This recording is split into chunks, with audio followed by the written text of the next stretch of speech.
안녕하세요. 한국 역사 속 기독교 이야기 한국기독교사. 오늘은 첫 개종자와 최초의 한글 성서의 등장, 최초의 개신교 선교사들의 이야기를 하겠습니다. 처음 개신교 선교가 시작된 계기는 조선의 식민지가 시작된 1910년이었고 식민지 개척에 승차하기 시작하면서부터 1884년대에 시작되었습니다. 식민지 개척 시기에 조선에 통상 요구를 하는 상황이 벌어지기도 했는데 이는 조선에게 좋지 않은 요구였습니다. 그래서 조선 측은 세국 정책을 더욱 단단히 펼쳤습니다. 17세기에는 영국이 패권 국가였었는데 이때 영국의 성공회가 해외복음 전파회를 만들었습니다. 그리고 활동 범위를 점점 넓혀가고 있는 가운데 18세기 후반부터는 영국에서 해외 선교 단체들이 갑작스럽게 늘어나는 일이 일어났습니다. 19세기로 들어가며 개신교 선교사들은 동북아시아로 이동하기 시작했습니다. 동북아시아 마카오에는 교두보가 있었습니다. 마카오에는 서양인이 많이 거주하고 있었는데 그 이유는 아편전쟁에서 승리하지 못한 중국이 난징 조약으로 항구를 열어줄 때까지 서양인이 보통 때에 거주할 수 있었던 유일한 곳이었기 때문이었습니다. 18세기 말부터는 개신교 선교사들이 마카오로 오기 시작했는데 이 시점부터 해외 선교 단체들이 설립되었기에 선교사들은 마카오로 오기 시작했던 것입니다. 개신교 선교사들이 마카오로 오기 시작하면서부터 함께 선교를 간 인물 중에 기칠라프라는 선교사가 있었습니다. 기칠라프의 처음 목적은 중국 선교였고 조선 선교가 아니었습니다. 기칠라프는 다른 선교사들과 달리 선교를 하기에 큰 단점이 있었는데 그 장점은 언어 능력이 다른 선교사들보다 뛰어난 점이었습니다.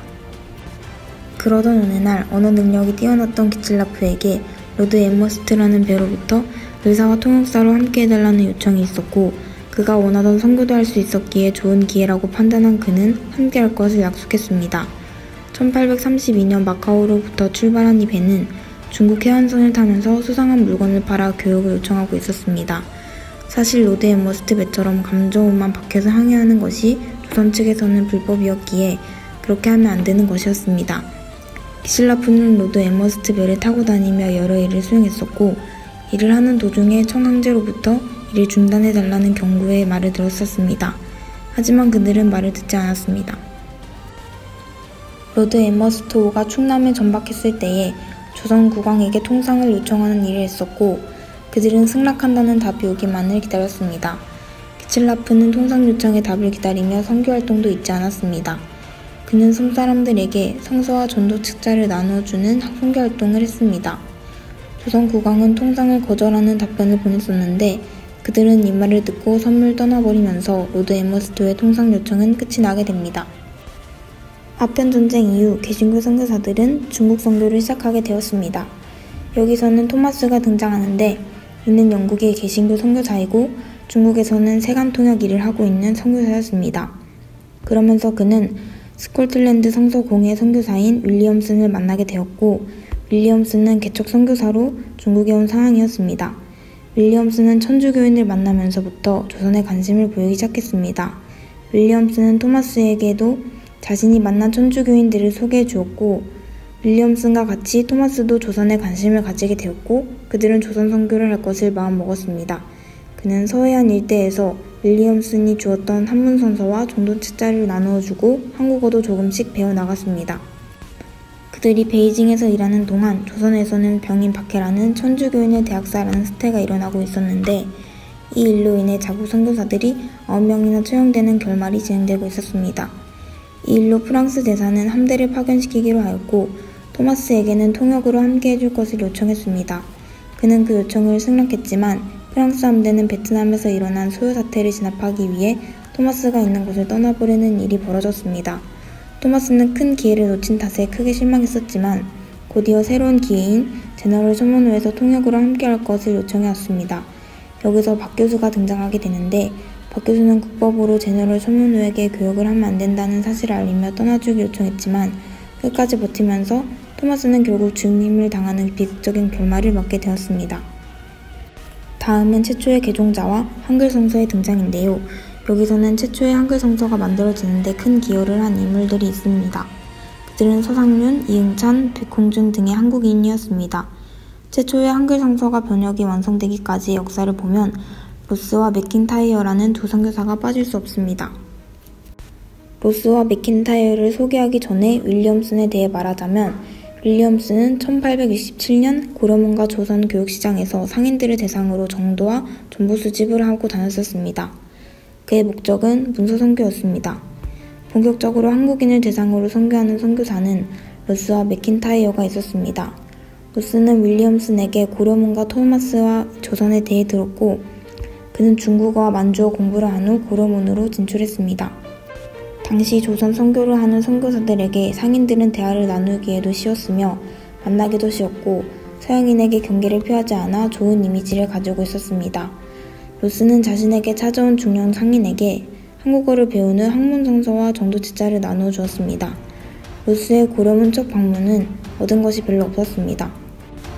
맥킨타이어는 한국인 구도자들을 위한 저녁 집회를 만들어 한국인 개종자를 가르쳤습니다. 구도자들은 진리를 구하는 사람들이며 구원을 받지 못하고 예수 그리스도를 구주로 고백하지 못하는 자들을 말합니다. 이 저녁 집회가 최초의 신앙 집회였습니다.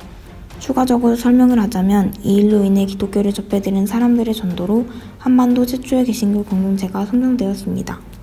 다시 로스의 이야기로 돌아가서 말하자면 로스가 고려문을 두 번째 방문하던 해에 조선은 일본과 강화도 조약을 맺은 직후였습니다. 이때 그는 이응찬이라는 일주 상인을 만났고 로스는 이때부터 서상륜과 이응찬, 백홍준과 함께 마가복음과 요한복음을 한글로 번역하는 활동을 시작했습니다. 정확한 결과를 위해 반복적으로 고치고 수정한 결과 마침내 1882년 3월 예수선교 누가복음 전서가 출간되었습니다. 이것이 최초의 한글 성서의 등장입니다. 다음으로 이어 신약 전서가 1887년에 예수선교 전서도 잇따라 출간되었습니다. 한글 선서는 개신교 선교사들에게 가장 중요한 선교수단 중 하나가 되었습니다. 다음은 이수정에 관한 이야기입니다. 이수정에 대해 간단하게 소개를 하자면 이수정은 기독교에 많은 관심을 가지고 있었던 사람이었으며 조선의 개종자라고 하면 이수정이 대표 인물이라고 말하기도 했던 인물입니다. 많은 이들이 일본 개신교가 급격하게 성장하고 있을 때에 조선의 젊은이들이 일본에 견학을 갔고 그중 몇몇 사람들이 개종하는 일도 일어났는데 이수정이라는 사람이 이 일의 대표 인물이었습니다. 이수정은 기독교에 관심을 가지기 시작하면서부터 개정을 결심하고 세례도 받았습니다. 그가 역사적으로 한 일 가운데 크게 주목받는 것은 미국 선교사를 적극적으로 초청한 일이었습니다. 미국 성서공회 루미스는 일본 책임자로 개종자인 이수정에게 성서 번역을 요청하고 그는 신약 마가전서 복음 서원회를 출간했습니다. 그가 번역한 마가복음은 언더우드와 아펜젤러가 조선으로 오게 된 최초의 개신교 복음 전파 선교사들이 일본에 도착할 때와 딱 들어맞게 출간되었다고 할 수 있습니다. 다음은 조선 선교의 이야기입니다. 조선 선교는 일본과 중국에 진출했던 선교사들이 조선에 관심을 가지게 된 선교사들로부터 시작되었다고 할 수 있습니다. 이제부터 미국 선교 이야기인데요. 제2차 대부흥이라고 불리는 운동으로 인해 1812년에 시작되었습니다. 미국은 이 시기에 종교운동으로 해외 선교운동에 따라 빠르게 성장하고 전문적이게 되었습니다. 여기서 중요한 문제는 처음부터 미국이 조선 선교에 관심이 있었던 것이 아니라는 점이었습니다. 나라가 관심을 가지지 않으니 선교사들도 관심이 없었습니다. 그러나 미국 선교사 가운데 조선이 아닌 중국과 일본에서 활동을 하다가 조선에 관심을 가지게 된 이가 있는데 그가 바로 맥클레이였습니다. 맥클레이는 병인 박해라는 잔인한 사건으로 조선 선교에 두려움을 품고 있었습니다. 하지만 맥클레이에게도 기회가 주어졌었는데 그 기회는 조선이 억지로 맺게 된 이 조약인 강화도 조약으로 어쩔 수 없이 나라의 문을 열 수밖에 없는 상황이었습니다. 그래서 그는 조선 선교에 바로 투입하게 되었습니다.